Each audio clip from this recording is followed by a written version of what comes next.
गणानां त्वा गणपतिगुं हवामहे कविं कवीनामुपमश्रवष्टमम् ज्येष्ठराजं ब्रह्मणां ब्रह्मणस्पत आनशृण्वन्नोतभिसीदसादनम् प्रणो देवी सरस्वती वाजेभिर्वाजनीवती दीनामवित्रयवतो गणेशाय नमः सरस्वत्यै नमः श्रीगुरुभ्यो नमः हरिः ॐ भद्रं कर्णेभिः शृणुयाम देवाः भद्रं पश्येमाक्षभिर्यजत्राः स्थिरैरङ्गैस्तुष्टुवागुंसस्तनूभिः व्यशेम देवाहितं यधायुः स्वस्ति न इन्द्रो वृद्धश्रवाः स्वस्ति नः पूषा विश्ववेदाः स्वस्ति नस्तारक्षो अरिष्टनेमिः स्वस्ति नो बृहस्पतिर्दधातु ॐ शान्ति शान्ति शान्तिः। ॐ नमो भगवते रुद्राय ॐ नमस्ते रुद्रमन्यव उतोत इषवे नमः नमस्ते अस्तु धन्वने बाहुभ्यामुत ते नमः यात इषु शिवतमा शिवं बभूव ते धनुः शिवा शरव्या यातवतया नो रुद्रमृडया या ते रुद्र शिवा तनूर घोरा पापकाशिनी तया नस्तनुवाशन्त मया गिरिशन्ताभिजाकशीः यामिषुं गिरिशन्त हस्ते बिभर्षस्तवे शिवां गिरित्रतां कुरु माहि गुंसे पुरुषं जगत शिवेन वचसा त्वा गिरिशाचावधामसि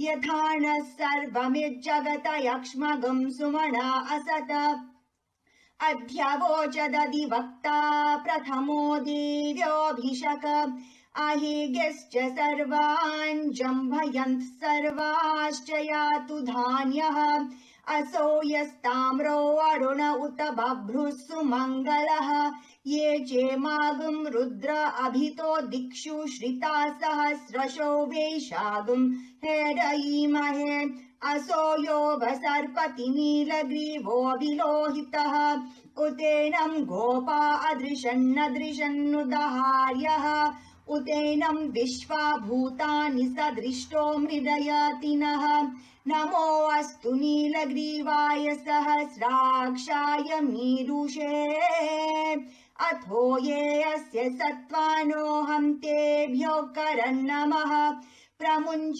धन्वनस्त्वमुभयोरात्मीयोर्जाम् याश्च ते हस्त इषवः पराता भगवो वपा अवतत्यदनुस्त्वगं सहस्राक्षशुधे शुधे निशीर्य शल्यानां मुखा शिवो नः सुमना भव विज्जं धनुः कपर्दिनो विशल्यो बाणवागम् उत अनेशन्नस्येष व आभुरस्य निषङ्गतिः या ते हे धर्मे दुष्टमहस्ते बभूव ते धनुः तयास्मान् विश्वतस्त्वमयक्ष्मया परिभुज नमस्ते अस्त्वायुधायानातताय धृष्णवे उभाभ्यामुत ते नमो बाहुभ्यां तव धन्वने परिते धन्वनो हेतिरस्मान् वृणक्तो विश्वतः अतो य इषुदिस्तवारे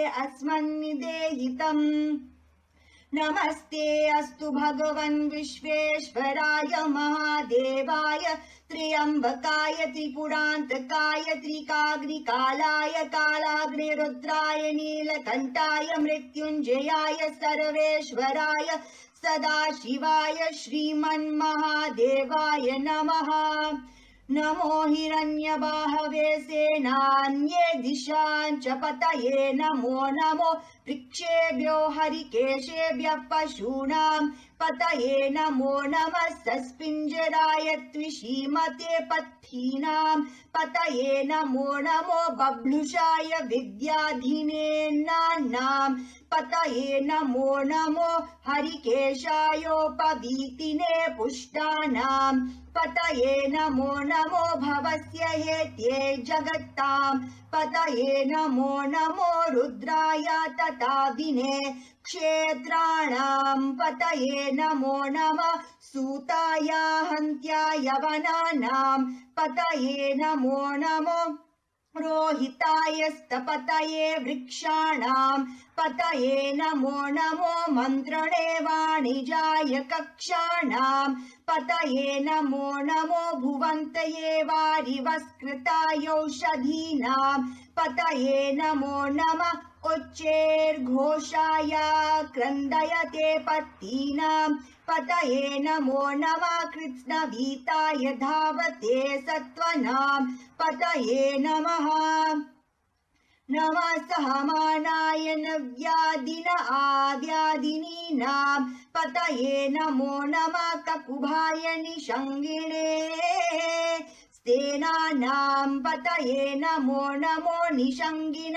इषुधिमते तस्कराणां पतये नमो नमो वञ्जते परिवञ्जते स्थायूनां पतये नमो नमो निचेरवे परिचरायारण्यानां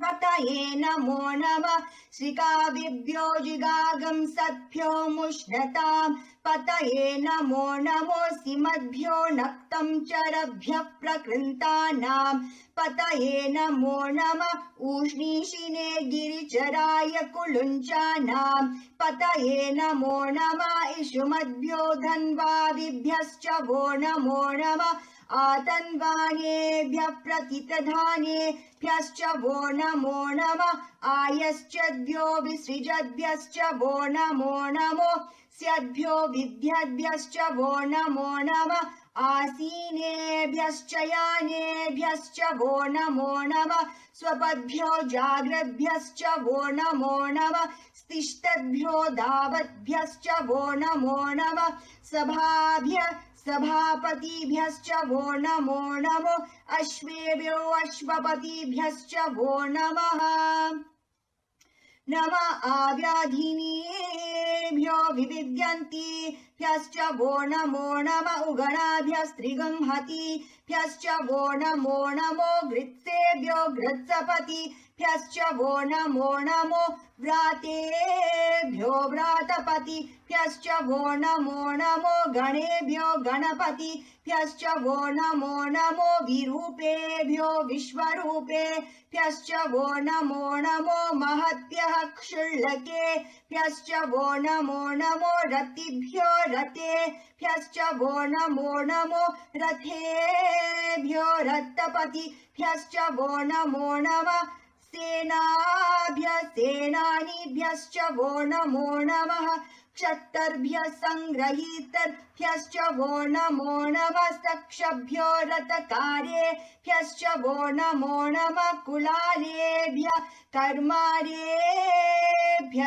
वो नमो नमः पुञ्जिष्टेभ्यो निषादेभ्यश्च वो नमो नमः इषुकृभ्यो धन्वकृभ्यश्च वो नमो नमो मृगयुभ्यः श्वनीभ्यश्च वो नमो नमः श्वभ्यः श्वपतिभ्यश्च वो नमः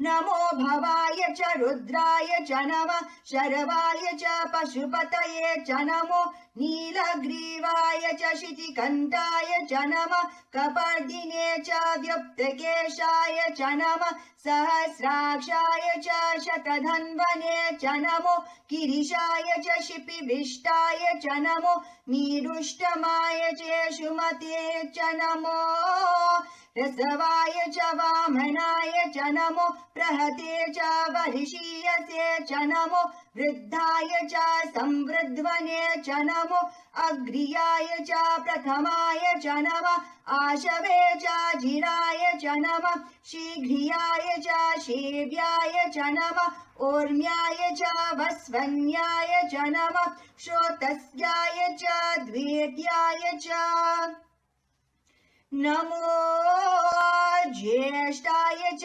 कनिष्ठाय च नमः पूर्वजाय च परजाय च नमो मध्यमाय च पगर्भाय च नमो जघन्याय च भूत्नीयाय च नमः सोऽभ्याय च प्रतिसर्याय च नमो याम्याय च क्षेम्याय च नमः उर्वर्याय च खल्याय च नमः श्लोक्याय च वसान्याय च नमो वन्याय च कक्षाय च नमः श्रवाय च प्रतिश्रवाय च नमः आशुषेणाय च शुरताय च नमः शूराय च वबिन्धते च नमो वर्मिने च वरुतिने च नमो बिल्मिने च कवचिने च नमः श्रुताय च श्रुतसेनाय च नमो दुन्दुभ्याय च हनन्याय च नमो धृष्णवे च प्रमृषाय च नमो दूताय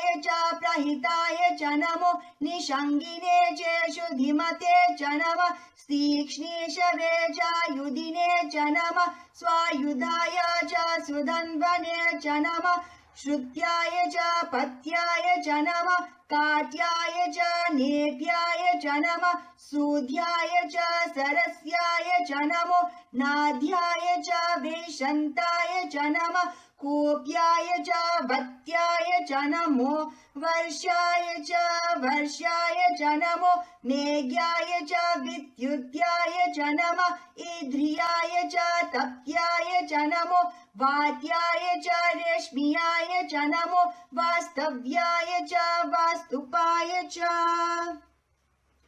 ॐ हर हर हर हर ॐ नमः सोमाय च रुद्राय च नमः ताम्राय च रुणाय च नमः शंगाय च पशुपतये च नमः उग्राय च भीमाय च नमो अग्रे वदाय च दूरे वदाय च नमो हन्त्रे च हनीयसे च नमो वृक्षेभ्यो हरिकेशेभ्यो नमस्ताराय नमः शम्भवे च मयो भवे च नमः शंकराय च मयस्कराय च नमः शिवाय च शिवतराय च नमः स्थित्याय च खोल्याय च नमः पार्याय च वार्याय च नमः प्रतरणाय चोतरणाय च नमः आतर्याय च लाद्याय च नमः षष्प्याय च फेन्याय च नमः सिकट्याय च प्रवाह्याय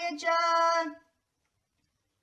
नमः हिरण्याय च प्रपत्याय च नमः किगंशिलाय च क्षयनाय च नमः कपर्दिने च पुलस्तये च नमो कोष्ठाय च कृत्याय च नमः स्तल्प्याय च गेद्याय च नमः कात्याय च गवरेष्ठाय च नमो हृदयाय च निवेश्याय च नमः पागं सव्याय च रजस्याय च नमः शुष्क्याय च हरित्याय च नमो लोप्याय चोलप्याय च नमः उर्व्याय च सूर्म्याय च नमः पर्ण्याय च पर्णशत्याय च नमो पगुरमाणाय च भिघ्नते च नमः आखिदते च प्रखिदते च नमो वक्किरिकेभ्यो देवानागं हृदयेभ्यो नमो वीक्षिणकेभ्यो नमो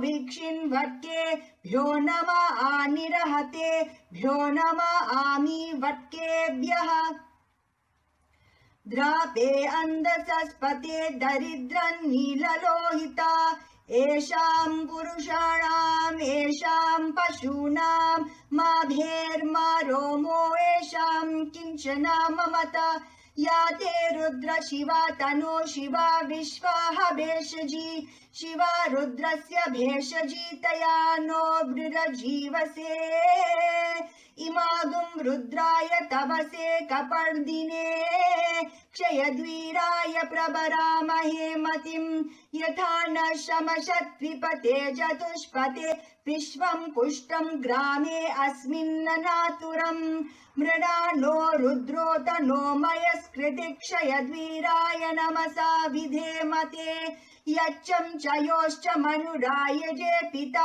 तदश्यम तव रुद्र प्रणीतो मानो महान्तमुत्तमानो अर्भकं मान उक्षन्तमुत्तमान उक्षितं मानो वदी पितरं मोत मातरं प्रियामानस्तनुवो रुद्ररीरिषः मानस्तोके तनये मान आयुषि मानो गोषु मानो अश्वेषु रीरिषः वीरान् मानो रुद्रभामितो वदिरः विष्मन्तो नमसा विधेमते आरात्य गोग्न उत पूरुषग्ने क्षयद्वीराय सुं नमस्मे ते अस्तु रक्षा च नो अधि च देवा ब्रूयदा च न शर्मा यच्चत् द्विबरः श्रुहि श्रुतं गर्सदं युवानं मृगान्नभीममुपहत्नुमुग्रं मृडा चरित्रे रुद्रास्तवानो अन्यन्ते अस्मन्निवपन्तु सेनाः परिणो रुद्रस्य हेतर्वृणक्तु परितेशस्य धुर्मतिरगायोः अवस्थिरामगवत्पयस्तनुष्वमीध्वस्तोकाय तनयाय मृडया नीरुष्टमशिवतमा शिवो न सुमना भव परमे वृक्ष आयुधं निधाय कृतं वसान आचर पिनाकं बिभ्रदागहि विकिरीट विलोहित नमस्ते अस्तु भगवः यास्ते सहस्रगं हेतयोऽन्यमस्मन्निव पन्तु ताः सहस्राणि सहस्रदा बाहुवो स्तव हेतयः तासामीशानो भगवः पराचीना मुखाकृति सहस्राणि सहस्रशो ये रुद्रा अधिभूम्यां तेषागं सहस्रयोजने वदन्वानि तन्मसि अस्मिन् महन्त्यन्नवेऽन्तरिक्षे भवा अधि नीलग्रीवाशितिकण्ठाः शर्वा अधः क्षमाचराः नीलग्रीवाशितिकण्ठा दिवगुं रुद्र उपश्रिताः ये वृक्षेषु सस्पिञ्जरा नीलग्रीवा विलोहिताः ये भूतानाम् अधिपतयो विशिखास कपर्दिनः ये अन्येषु विविद्यन्ति पात्रेषु पिबतो जनानाम् ये पथां पतिरक्षय एलभृदायव्युधः ये तीर्थानि प्रचरन्ति श्रिकावन्तो निषङ्गिनः य एतवन्तश्च भूयागंसश्च दिशो रुद्रावितस्थिरे तेषागं सहस्रयोजने वधन्वानि तन्मसि नमो रुद्रेभ्यो ये पृथिव्यां येऽन्तरिक्षे ये दिवि येषामन्नं वातो वर्षमिषवस्तेभ्यो दश प्राचीर्दश दक्षिणादश प्रतीचीर्दशोदीचीर्दशो द्वास्तेभ्यो नमस्ते नो मृडयन्तु ते यं द्विष्वयश्च नो द्वेष्टितं वोजम्भे दधामि त्र्यम्बकं यजामहे सुगन्धिं पुष्टिवर्धनम् उर्वारुकमिव बन्धनान् मृत्योर्मुक्षीयमामृतात् यो रुद्रो अग्नो यो अप्सु य ओषधीषु यो रुद्रो विश्वा भुवना विवेश तस्मै रुद्राय नमो अस्तु ये ते सहस्रमयुतं पाशा मृत्यो मर्त्यया हन्तवे तान् यज्ञस्य मायया सर्वानवायजामहे मृत्यवे स्वाहा मृत्यवे स्वाहा प्राणानां ग्रन्थिरसि रुद्रो मा विशान्तकः तेनान्येनान्त्यायस्व नमो रुद्राय विष्णवे मृत्युर्मे पाहि तमुष्टुहि अस्विषु सुदन्वायो विश्वक्षयति भेषजस्य यक्ष्वा महेशो मनसाय रुद्रं नमो हीर्देवमसुरं दुवस्य अयमे हस्तो भगवान् अयमे भगवत्तरः अयं मे विश्वभेषजो यगं शिवाभिमर्शनः ॐ शान्ति शान्ति शान्तिः शं च मे मयश्च मे प्रियं च मे नुकामश्च मे सोमनसश्च मे भद्रं च मे श्रेयश्च मे वशश्च मे यशश्च मे भगश्च मे द्रविणं च मे यन्ता च मे दर्ता च मे क्षेमश्च मे धृतिश्च मे विश्वं च मे महश्च मे संविच्च मे ज्ञात्रं च मे सुश्च मे प्रसुश्च मे शिरं च मे लयश्च मरुतं च मे अमृतं च मे यक्ष्मं च मे नामयच्च मे जीवातुश्च मे दीर्घायुत्वं च मे नमित्रं च मे भयं च मे सुगं च मे शयनं च मे सुषा च मे सुदिनं च मे स्वस्ति प्रजाभ्यः परिपालयन्तां न्यायेन मार्गेण महिषाः गोब्राह्मणेभ्यः शुभमस्तु नित्यं समस्तलोकाः सुखिनो भवन्तु समस्तलोकाः सुखिनो भवन्तु समस्तलोकाः सुखिनो भवन्तु ॐ शान्ति शान्ति शान्तिः। भूर्भुवस्सुवः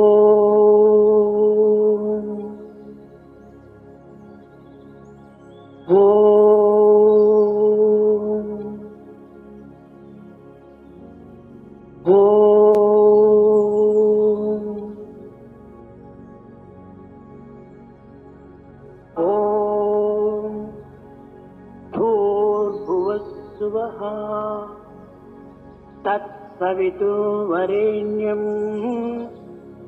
भर्गो देवस्य धीमहि धियो यो नः प्रचोदयात्। ॐ भूर्भुवस्सुवः तत्सवितुर्वरेण्यं भर्गो देवस्य धीमहि धियो यो नः प्रचोदयात्। ॐ भूर्भुवस्सुवः तत्सवितुर्वरेण्यं भर्गो देवस्य धीमहि धियो यो नः प्रचोदयात्।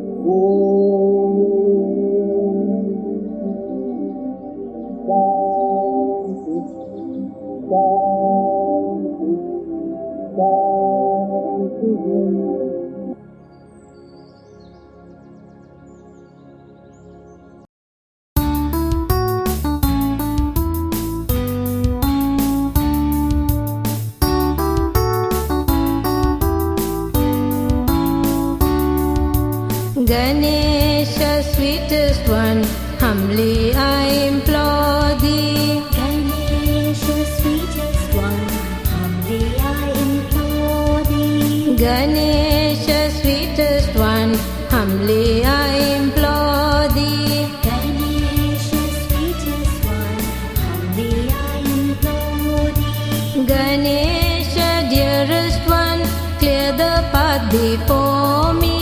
Ganesh, dearest one, clear the path before me. Ganesh, dearest one, clear the path before me. Ganesh, dearest one, clear the path before me. Ganesh, in my heart, truly I adore thee. Ganesh, in my heart, truly I adore thee. Ganesh, in my heart, truly I adore thee. Ganesh, in my heart, truly I adore thee. Ganesh, I pray thou art always here before me. Ganesh, I pray thou art always here before me. Ganesh, I pray thou art always here before me. Ganesh, I pray thou art always here before me. Ganesh, in my heart, truly I adore thee. Ganesh, in my heart, truly I adore thee. Ganesh, in my heart, truly I adore thee. Ganesh, in my heart, truly I adore thee. Ganesh, I pray thou art always here before me. Ganesh, I pray thou art always here before me. Ganesh, I pray thou art always here before me. Ganesh, I pray thou art always here before me.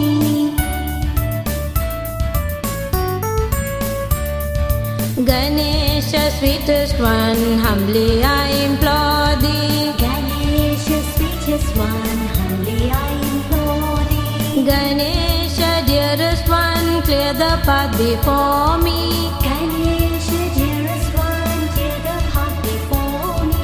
Ganesh, in my heart, truly I adore thee. Ganesh, in my heart, truly I adore thee. Ganesh, I pray thou art always here before me. Ganesh, I pray thou art always here before me. Ganesh, in my heart, truly I adore thee. Ganesh, in my heart,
मुदित मन से कहो राम राम राम, राम राम राम, राम राम राम, श्री राम राम राम।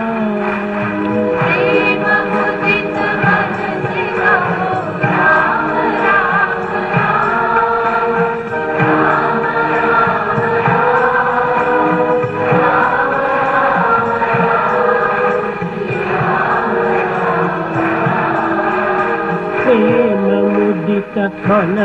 कहो राम राम राम, राम राम राम, राम राम राम, श्री राम राम राम।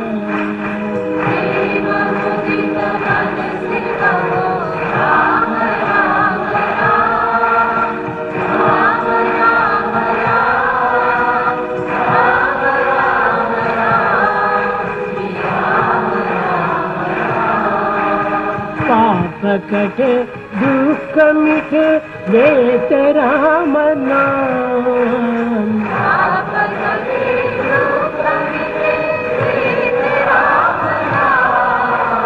भव समुद्र सुखद नाव एक राम नाम।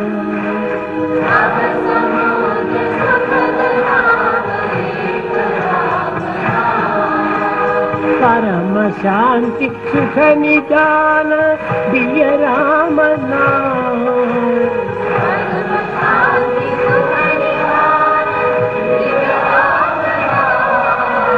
निराधार को आधार एक राम नाम।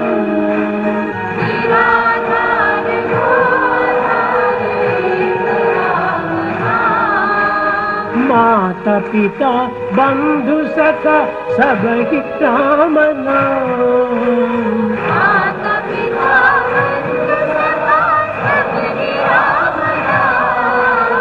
भक्त जनर जीवन जन एक राम नाम।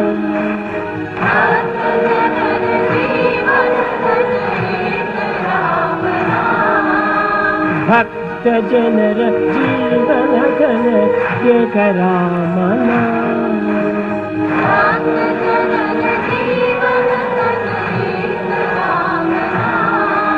राम राम राम, राम राम राम, राम राम राम, श्री राम राम राम।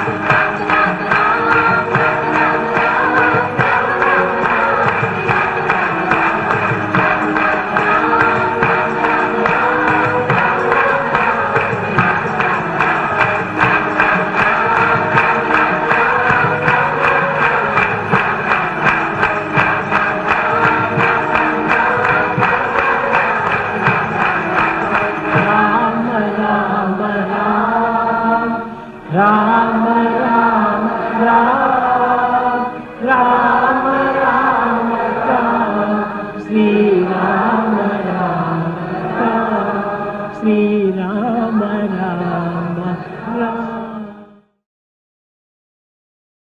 सुब्रह्मण्यम सुब्रह्मण्यम शंभुनाथ सुब्रह्मण्यम, सुब्रह्मण्यम सुब्रह्मण्यम शंभुनाथ सुब्रह्मण्यम, सुब्रह्मण्यम सुब्रह्मण्यम शंभुनाथ सुब्रह्मण्यम, सुब्रह्मण्यम सुब्रह्मण्यम शंभुनाथ सुब्रह्मण्यम। शिव शिव शिव शिव सुब्रह्मण्यम, हर हर हर हर सुब्रह्मण्यम। ओम शिव शिव शिव शिव सुब्रह्मण्यम, हर हर हर हर सुब्रह्मण्यम। शिव शिव शिव हर हर सुब्रह्मण्यम हर हर शिव शिव सुब्रह्मण्यम शिव शिव हर हर सुब्रह्मण्यम हर हर शिव शिव सुब्रह्मण्यम शिव शरवण भव सुब्रह्मण्यम शिव शरवण भव सुब्रह्मण्यम जय शिव शरवण भव सुब्रह्मण्यम शिव शरवण भव सुब्रह्मण्यम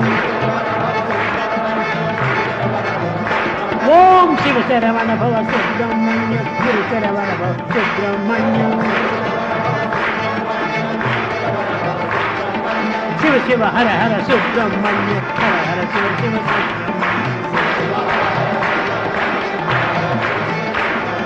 शिव शिव हर हर सुब्रह्मण्यम हर हर शिव शिव सुब्रह्मण्यम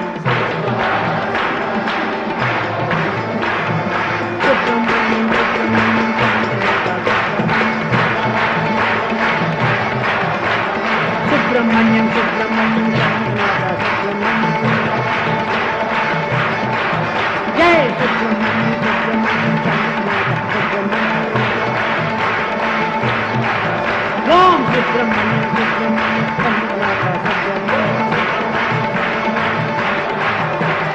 सुब्रह्मण्यम सुब्रह्मण्यम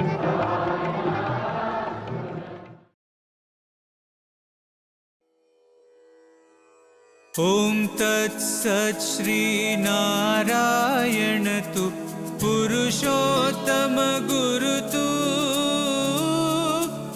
सिद्धबुद्ध तु स्कन्दविनायक सविता पावक तु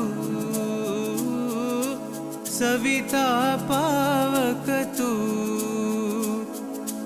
ब्रह्ममज्जतु यहोवा शक्ति तु येषु पिता प्रभुतु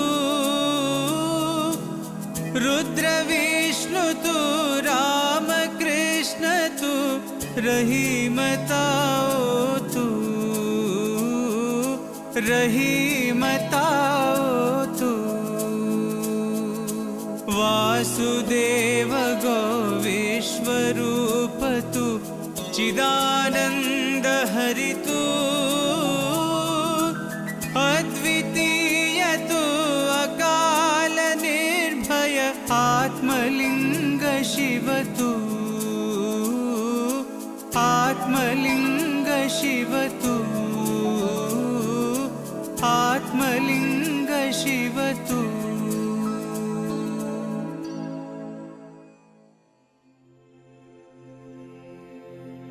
असतो मा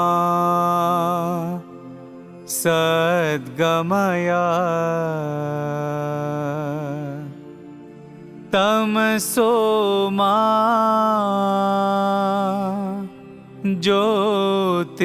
ज्योतिर्गमया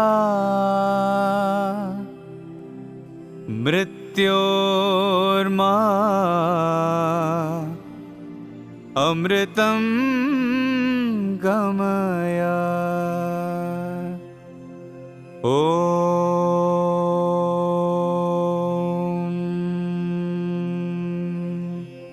शान्ति शान्ति शान्तिः I offer my humble salutations at the lotus feet of my Lord and Master, Bhagavan Sri Satya Sai Baba, and Om Shri Sai Ram, loving aspirants of Sai. On behalf of Chatsut Region 2, we welcome you to this morning's online devotional program. We trust and pray that you and your loved ones are keeping safe during these uncertain times. The infographic for this morning is: Nature is your school, your laboratory, the gateway to liberation, and the panorama of God's majesty. Taken from a divine discourse on the 4th of October, 1970. This morning, Brother Ray from the Karastan Sai Center will share his 108 gem experience with us. Om Shri Sai Sulabha Prasannaye Namaha. Sulabha, which is easily. Prasanna, which is delighted or pleased. Let us bow down to Bhagavan Sri Satya Sai Baba, who is easy to please. Let us refer to the garland of 108 precious gems by Professor Kasturi to help us with the meaning of this gem. He says, Baba is pleased to confer grace even when we take the very first step towards Him. The Lord is omniscient and full of mercy, but He expects at least a craving for His protection in the persons who desire it. So, Swami is prasanna or favorable to those who seek protection and follow certain disciplinary rules and moral regulations. And finally, ask, it shall be given. Pray, it shall be answered. Submit, you shall be accepted. But if you stand apart, afar, determined to be mute or quiet and unmoved, the Lord will pass you by. So that is some of the key aspects of the meaning of this particular gem, which is, let us bow down to Bhagavan Sri Satya Sai Baba, who is easy to please. This gem is significant to me because we all read a lot, we all listen to many discourses. Armed with this knowledge, I try to live by and practice Bhagavan's teachings every day. There are, however, many an occasion where I get it completely wrong. This gem reminds me not to give up, as tomorrow is a new day. The next hour is new. The next minute is new. It is just another opportunity to follow His guidelines, to remember His glory and grace. This garland gives me the assurance that even for all the mistakes, when I take that first step again, He will confer grace and welcome me. This gem also reminds me, though, it is my duty to seek Him and to take that step towards Him, to try to live His teachings. Because if I don't, if I remain mute and stand afar, He will pass me by. Jai Sai Ram. Thank you, Brother Ray, for sharing your experience with us. The announcements are as follows. Devotional announcements. Every Sunday morning, sadhana at 5:30 a.m. Havan at 7 a.m. Thank you to our Bayview Sai Center Sai family for officiating the Havan in your respective homes this morning. The online devotional program at 7:30 a.m. Online regional Vedam classes at 9:15 a.m. The education announcements. We would like to encourage all Balvikas children to participate in our Creative Month activities. Please contact your child's Balvikas Guru for further information. Go Green announcements are common to all wings. Please continue with the planting of speckboom and veggie gardens, the making of eco-bricks, can and paper recycling. The Ladies' Wing announcements. A very happy and blessed Ladies' Day to all our dearest mums, aunts and sisters. Wishing you a beautiful, peaceful and relaxing day. Please make an earnest endeavor to attend the online National Study Circle this evening at 6:30 p.m. The study circle is being facilitated by the National Ladies Forum and the coordinating regions of Midlands and Chatsworth Region 2. We are looking forward to your participation this evening. Today, being Ladies' Day, what legacy do we want to leave our sons and daughters regarding the sacred role of women? Here are some teachings given by our Divine Master. As women, are we teaching our sons and daughters by our own example, our sacred role as embodiments of divine love? Are we demonstrating in the home the values of truth, love, peace, right conduct, and non-violence? Do we demonstrate the value and respect we place on ourselves as women? And are we reaching our own potential to be an example to our daughters? Are we demonstrating to our sons the value we place on womanhood, so that they will in future respect their own wives as partners and as mothers? As men, are we honoring and respecting the women in our lives? Do we express appreciation for their sacrifice and selflessness? Do we show our daughters by the manner in which we treat our wives and all women the reverence and respect due to women, so that they will recognize and value these same qualities in a future husband? Through acting on such reflections, we will be living by the highest teachings, enabling our own transformation into the divine beings we really are. Thus, women, by their own transformation, will also help transform society. For further information on all announcements, please liaise with your Center President and respective wing conveners. We will now view a video followed by Aarti. During Aarti, please pray for the sick and needy, peace within ourselves and in our country and in the world at large. Wishing you and your family a blessed month of Pratasi and a blessed Pitar Paksh. Have a joyful week ahead. Stay safe, stay blessed, always. Jai Sai Ram.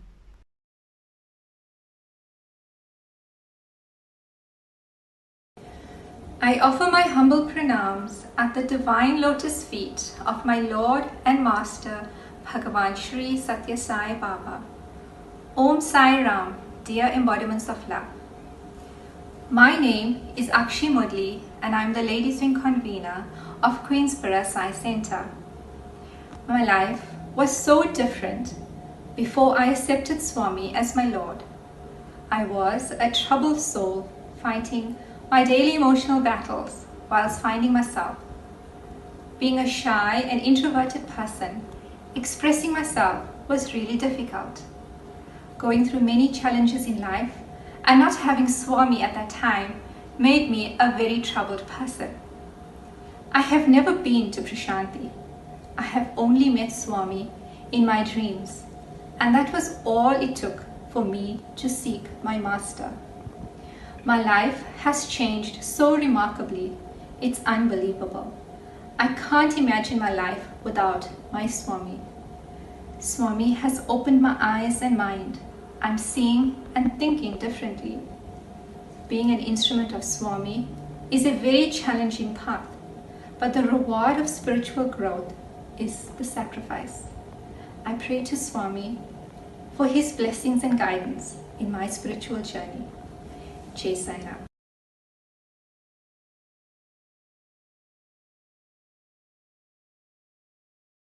Arms to my beloved Swami, respected elders, and my dear Sai family.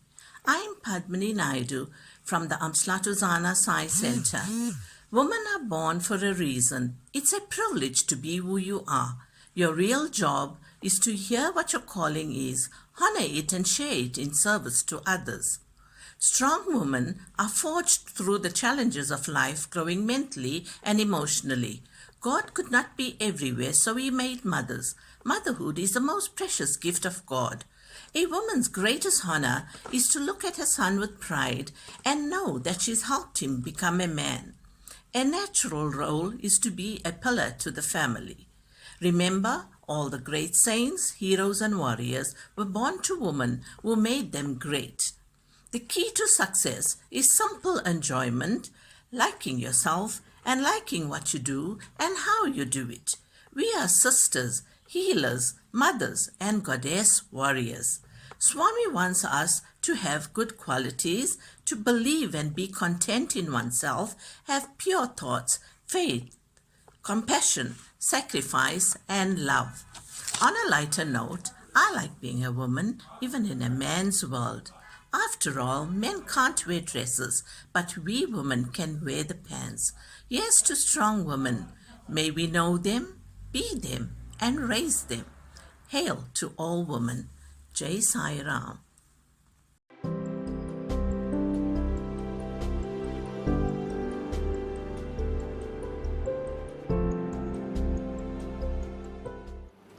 Those were the days when you didn't have the East Prashanti, South Prashanti and all these blocks. There used to be some small houses that Swami had permitted people to build around the mandir. So in one particular bricked hut which was there was this elderly lady, and she used to cook. She had a primitive stove which they used to have firewood and charcoal. So when she was cooking, there was a lot of smoke. She had latched the hut from inside. The smoke became too much. She had inhaled all of that, and she fell unconscious.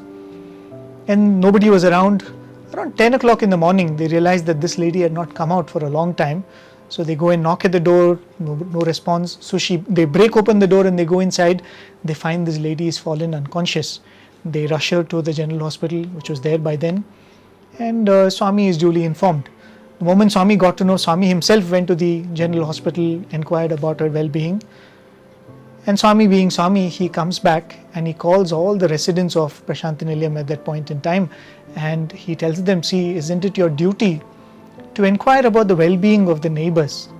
How can you not be concerned about the people who are there around you? It should be your duty that every morning go and knock at their door, ask them whether they're doing well, ensure that they're all keeping well, because there were a lot of elderly people around. So Swami gave this instruction, and whether or not others followed it, apparently others also followed it, but Mother Ishwarama took it to her heart. She made it her morning duty that every morning she would wake up and go from room to room and ask them if they're all fine. And she was doing this for a long time, and one day it was probably in the evening time, it had become a little dark. When she was walking, she trips over a pile of bricks. Probably it is the place where right now you see the post box as you enter Kulwant Hall, right? That was the place. She trips and she falls. So people who see her falling, they come and they immediately take her to one of the quarters which is nearby, and she's groaning in pain and she's saying, Swami, Swami, Swami. She's holding her feet. They feared the worst. They thought she must have sustained a fracture. They were all very worried for her. Then immediately they send word for Swami. So Swami comes with Professor Kasturi and Raja Reddy Garu, and very casually Swami walks in and Swami says, why are you roaming around like this? He asks Mother Ishwarama, why can't you be in one place, going from one room to the other? See, Mother Ishwarama is groaning in pain. She doesn't look at Swami and say, Swami, cure me. Swami, do something for my pain. She's only saying, Swami, Swami, Swami. And then she looks at Swami and she says, Swami, Meeru Devudu, you are God. You can be in one place and take care of everybody everywhere. But we cannot do that. If we have to find out the well-being of somebody, we have to go to them. And the people who are there, who witnessed the scene, they say, Swami's face lit up when she said this.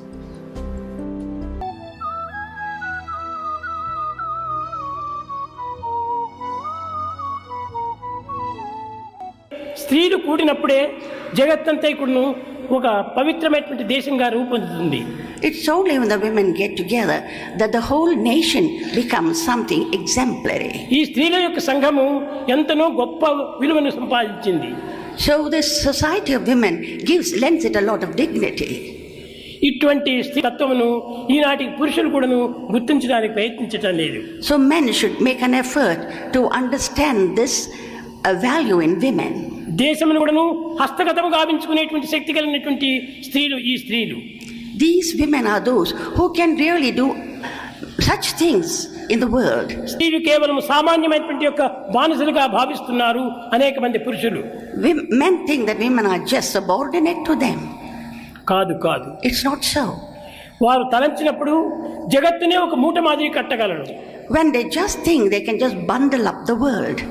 అటువంటి శక్తి సామర్థ్యములు కలిగినటువంటి స్త్రీలను మనం ఈనాడు చులకన చేయటం చేతనే మన గతి ఈ విధంగా మారిపోతున్నది. It's because we're belittling such women who can do such tremendous stuff. The world has come to this state స్త్రీలు today. సాధించలేనిటువంటిది లేదు లోకంలో. There is nothing that a woman cannot achieve. అలాంటి స్త్రీల యొక్క తత్వమును మనం దినము కూడాను గుర్తించి వారు తగినటువంటి ఉత్సాహమును కూడాను కల్పించి వారికి తగినటువంటి సమాజం లోపల తోడ్పాటు గావించాలి. Recognizing this quality in woman, we will have to give her support and try to encourage her and see that she becomes the pillar in అలాంటి society. ఎంకరేజ్మెంట్ ఏ మాత్రము చేయటం లేదు స్త్రీలకు. The women do not get encouragement at all. ఏదైనా ఒక సత్సంగంలో ప్రవేశించినారా అంటే ఈ పురుషులకు దానిపైన కోపం కలుగుతుండేది. If they go to satsang, become angry. వారి స్వార్థము వారి స్వప్రయోజనముకి మాత్రమే ప్రయత్నిస్తున్నారు కానీ స్త్రీల వల్ల జగత్తునికి ఎంత ఉపకారం కలుగుతుంది, ఎంత పవిత్రమైనటువంటి మార్పు పడుతుంది అనేటువంటి సత్యాన్ని వారు గుర్తించుకోలేకపోతున్నారు. They are only thinking of their own selfishness or the self-comfort. They are not able to realize that through women alone they can progress into చాలా వరకు స్త్రీల యందు స్వార్థరహితమైనటువంటి హృదయం ఉంటుంటుంది. Women have got a heart which is devoid of selfishness. దయా ప్రేమల చేత వాళ్ళ హృదయం నిండి ఉంటుంది. Their heart is full of compassion and kindness. పిల్లలను పోషించేటువంటి విషయం లోపల ఎంతనో జాగ్రత్తగా ఉంటుంటారు. In bringing up their children, they are so careful. ఒక్క క్షణమైన కూడా భర్త సహించుకోలేడు. Even one moment the husband cannot కానీ ఆ tolerate it. పిల్లలను పోషించేటువంటి విధానంలో రాత్రింపగలు ఎంతనో పాటుపడుతుంటారు. Night and day the woman will strive to look after her child. ఆ పిల్లల యొక్క ప్రవర్తనకు ఎన్నో విధమైనటువంటి ఏర్పాటు కూడా చేస్తుంటారు. And she will always support the child in many of its actions and thoughts.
ओम जय जगदीश हरे स्वामी सत्य साई हरे भक्त जना संरक्षक भक्त जना संरक्षक पति महेश्वरा ओम जय जगदीश हरे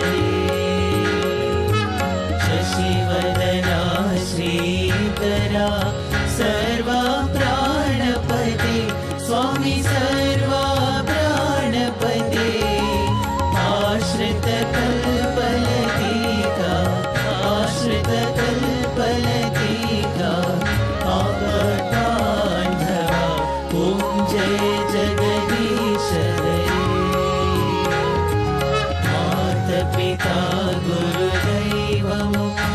మరి అంతయు నీవే స్వామి మరి అంతయు నీవే నాద బ్రహ్మ జగన్నాథ నాద బ్రహ్మ జగన్నాథ नागेन्द्राशयन ॐ जय जगदीश हरे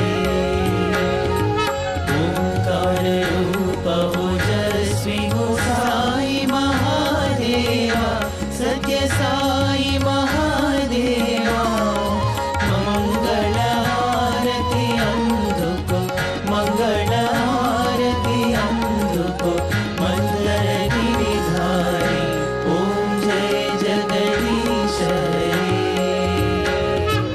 नारायण नारायण ओम सत्य नारायण नारायण नारायण ओम नारायण नारायण ओम सत्य नारायण नारायण ओम सत्य नारायण नारायण ओम जय सद्गुरुदेवा नारायण नारायण ओम सत्य नारायण नारायण नारायण ओम नारायण नारायण ओम सत्य नारायण नारायण ओम सत्य नारायण नारायण ओम जय सद्गुरुदेवा नारायण नारायण ओम सत्य नारायण नारायण नारायण ओम नारायण नारायण ओम सत्य नारायण नारायण ओम सत्य नारायण नारायण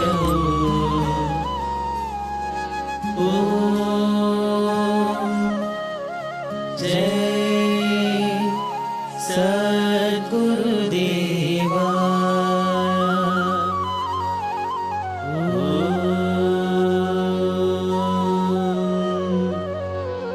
शांति शांति शांति समस्त लोकाः सुखिनो भवन्तु समस्त लोकाः सुखिनो भवन्तु समस्त लोकाः सुखिनो भवन्तु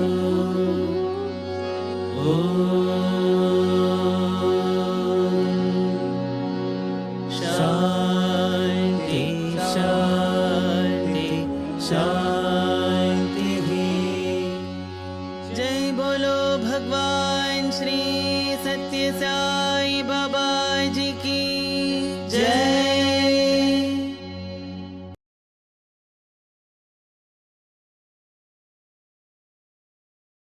परमं पवित्रं बाबा विभूतिं परमं विचित्रं लीला विभूतिं परमार्थइष्टार्थमोक्षप्रदानं बाबा विभूतिम् इदमाश्रयामि परमं पवित्रं बाबा विभूतिं परमं विचित्रं लीला विभूतिं परमार्थइष्टार्थमोक्षप्रदानं बाबा विभूतिम् इदमाश्रयामि परमं पवित्रं बाबा विभूतिं परमं विचित्रं लीला विभूतिं परमार्थइष्टार्थमोक्षप्रदानं बाबा विभूतिम् इदमाश्रयामि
ॐ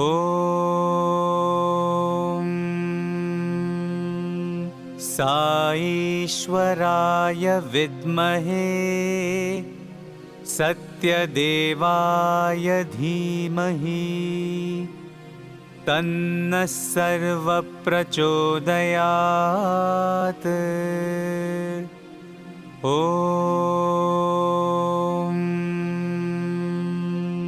साईश्वराय विद्महे सत्यदेवाय धीमहि तन्नः सर्वप्रचोदयात्। ॐ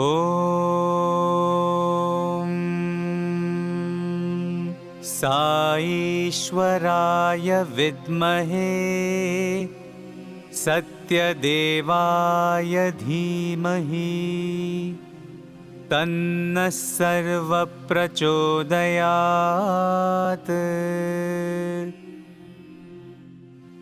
ॐ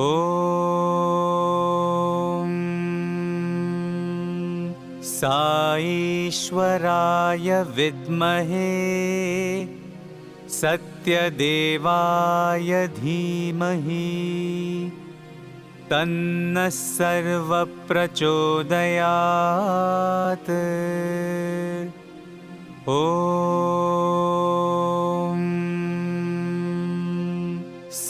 साईश्वराय विद्महे सत्यदेवाय धीमहि तन्नः सर्वप्रचोदयात्। ॐ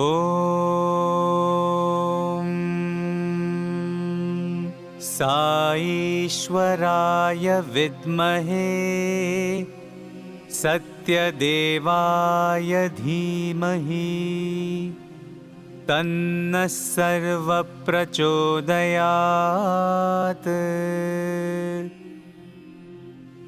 ॐ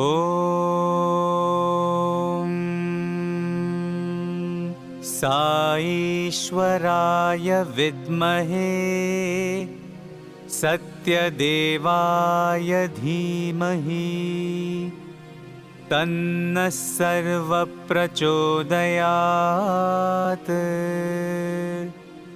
ॐ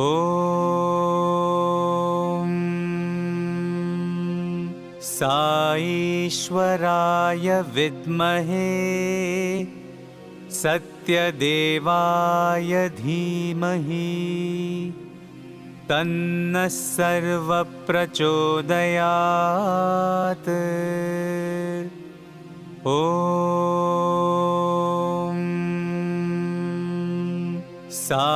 साईश्वराय विद्महे सत्यदेवाय धीमहि तन्नः सर्वप्रचोदयात्।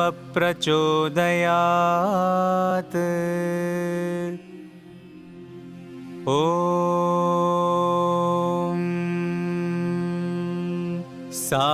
साईश्वराय विद्महे सत्यदेवाय धीमहि तन्नः सर्वप्रचोदयात्।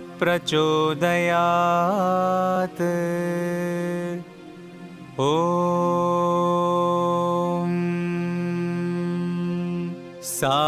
साईश्वराय विद्महे सत्यदेवाय धीमहि तन्नः सर्वप्रचोदयात्। ॐ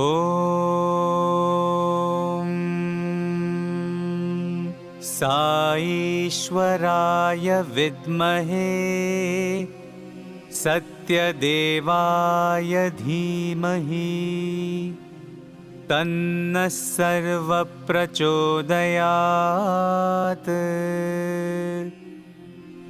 ॐ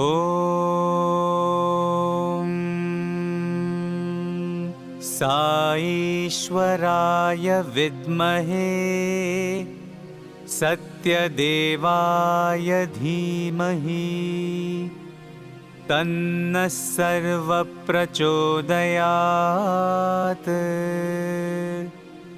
ॐ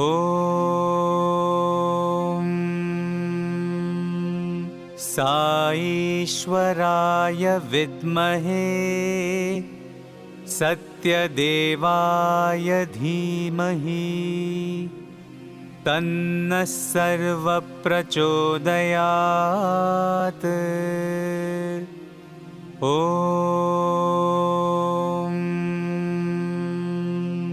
साईश्वराय विद्महे सत्यदेवाय धीमहि तन्नः सर्वः प्रचोदयात्। ॐ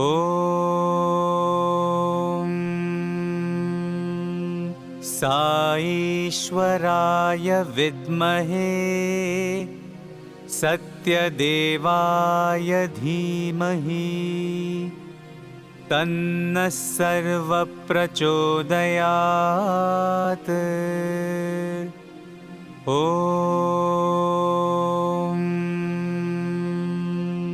साईश्वराय विद्महे सत्यदेवाय धीमहि तन्नः सर्वः प्रचोदयात्। ॐ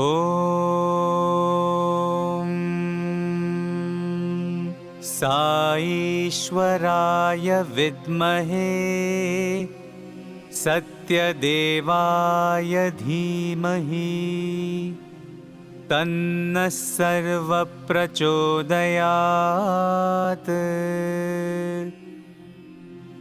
ॐ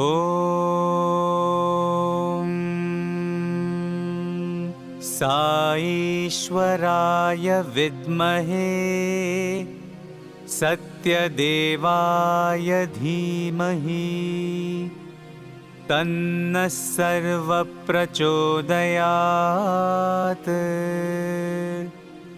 ॐ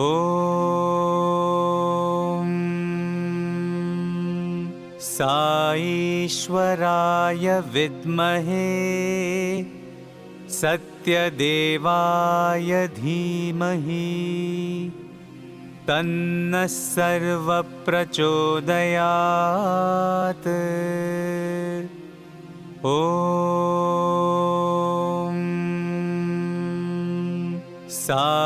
साईश्वराय विद्महे सत्यदेवाय धीमहि तन्नः सर्वः प्रचोदयात्। ॐ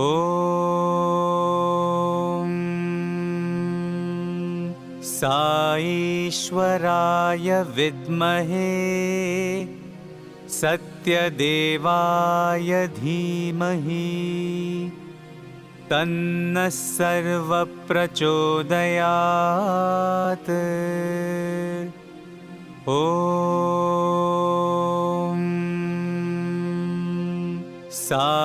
साईश्वराय विद्महे सत्यदेवाय धीमहि तन्नः सर्वः प्रचोदयात्। ॐ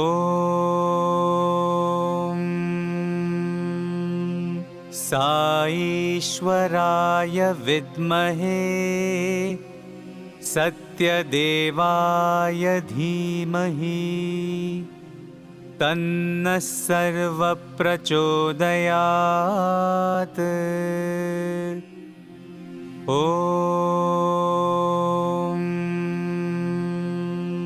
साईश्वराय विद्महे सत्यदेवाय धीमहि तन्नः सर्वः प्रचोदयात्। ॐ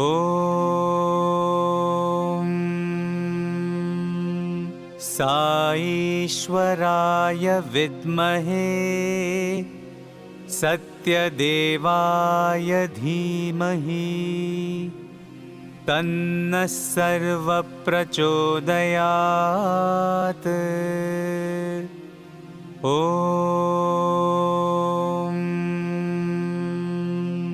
साईश्वराय विद्महे सत्यदेवाय धीमहि तन्नः सर्वप्रचोदयात्।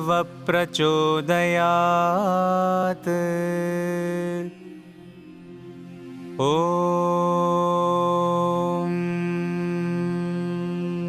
साईश्वराय विद्महे सत्यदेवाय धीमहि तन्नः सर्वप्रचोदयात्। ॐ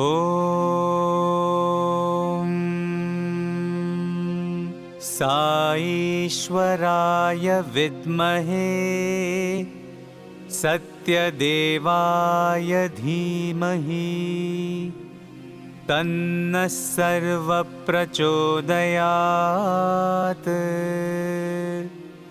ॐ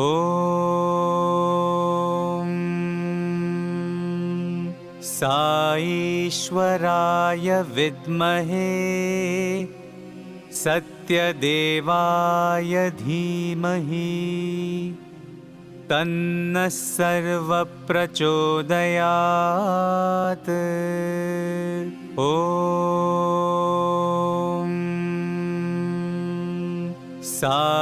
साईश्वराय विद्महे सत्यदेवाय धीमहि तन्नः सर्वप्रचोदयात्। ॐ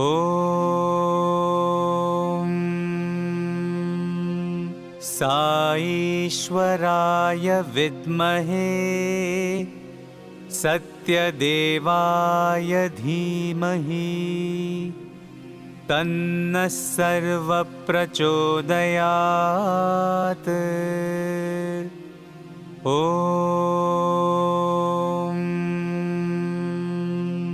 साईश्वराय विद्महे सत्यदेवाय धीमहि तन्नः सर्वप्रचोदयात्।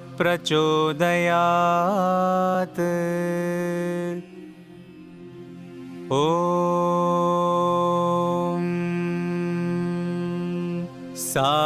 साईश्वराय विद्महे सत्यदेवाय धीमहि तन्नः सर्वप्रचोदयात्।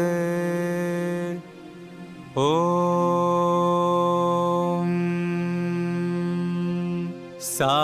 साईश्वराय विद्महे सत्यदेवाय धीमहि तन्नः सर्वप्रचोदयात्। ॐ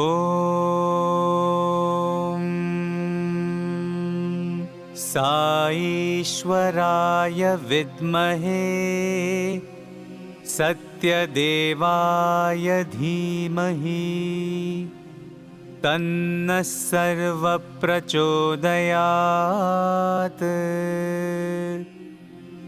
ॐ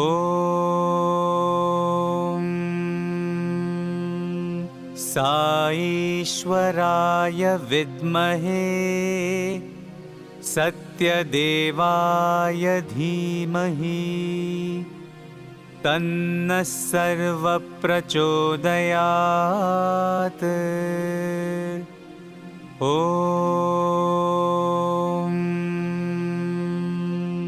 साईश्वराय विद्महे सत्यदेवाय धीमहि तन्नः सर्वप्रचोदयात्।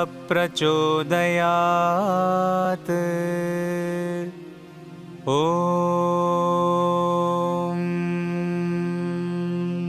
साईश्वराय विद्महे सत्यदेवाय धीमहि तन्नः सर्वप्रचोदयात्।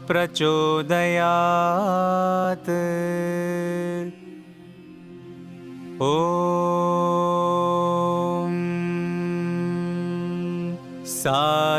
साईश्वराय विद्महे सत्यदेवाय धीमहि तन्नः सर्वप्रचोदयात्। ॐ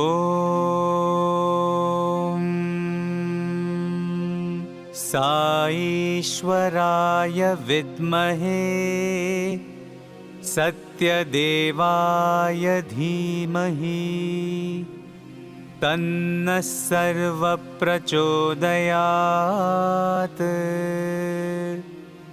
ॐ